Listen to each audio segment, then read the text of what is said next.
시청자 여러분 안녕하십니까? 4월 4일 EBS 뉴스입니다.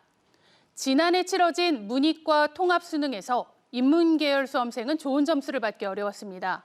선택 과목에 따라 유불리가 갈렸기 때문인데 이런 상황은 올해 고3 학생들에게도 영향을 미쳤습니다.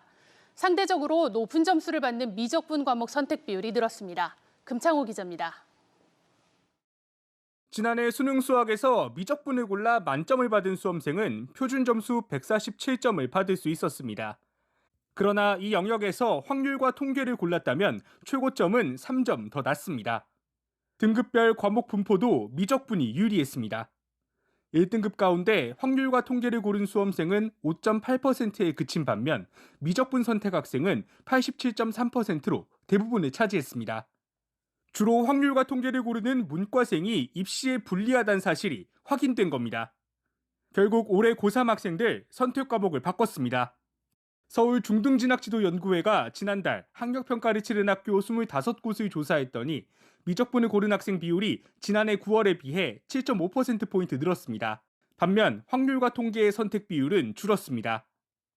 수학의 경우에는 학습에 충분한 시간이 필요하기 때문에 대부분 학생들이 이미 겨울방학 때부터 선택 과목에 대한 학습을 진행하거든요.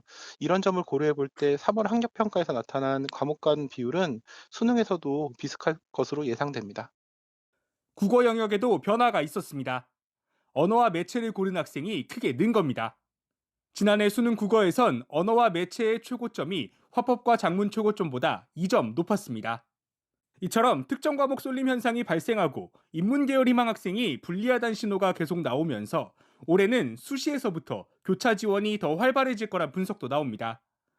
실제로 이번 조사 결과에서도 주요 대학 수능 최저학력 기준을 만족하는 학생 비율은 확률과 통계보다 미적분에서 최대 3.7배 높았습니다. EBS 뉴스 금창호입니다.